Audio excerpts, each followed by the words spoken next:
Uma introdução ao livro de Marcos. Marcos deve ter se tornado seguidor de Jesus quando ainda era jovem e morava com sua mãe em Jerusalém. Pelo visto, os primeiros cristãos usavam a casa de Marcos como local de reuniões. Parece que Marcos não teve muito contato com Jesus, mas ele teve bastante contato com os apóstolos Pedro e Paulo e também com Barnabé, que era seu primo. Ele teve o privilégio de ajudar Paulo e Barnabé em seu trabalho missionário. Ele viajou para lugares bem distantes, como Babilônia e Roma.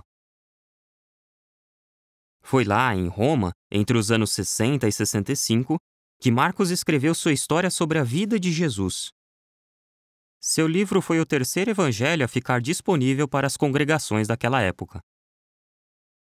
Quase tudo o que Marcos escreveu aparece nos outros evangelhos, mas ele conta detalhes que mais ninguém registrou. Ele explica algumas expressões e costumes que os romanos e outros não-judeus teriam dificuldade para entender. Assim, fica claro que Marcos escreveu seu livro pensando nos que não eram judeus, principalmente nos romanos. A maior parte das informações do livro de Marcos deve ter vindo de Pedro, que presenciou quase todos os fatos que Marcos registrou. Isso deve ter ajudado Marcos a descrever bem os sentimentos e as ações de Jesus. O livro de Marcos tem 16 capítulos e é o menor dos 4 evangelhos. Os acontecimentos registrados nesse livro ocorreram entre os anos 29 e 33. Os capítulos 1 a 10 começam com o ministério de João, o batizador, e com o batismo de Jesus. Depois, Marcos conta detalhes sobre o ministério de Jesus, que durou 3 anos e meio. Esses capítulos falam da escolha dos 12 apóstolos, dos milagres de Jesus e do carinho que ele tinha pelas pessoas.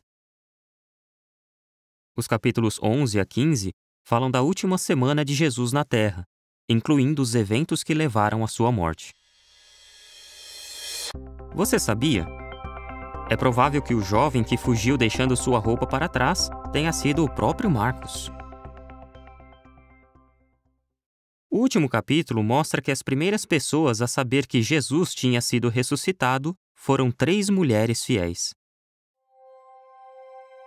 Ao ler o Evangelho de Marcos, veja como Jesus mostrou que tem poder sobre as doenças, a morte e as forças da natureza.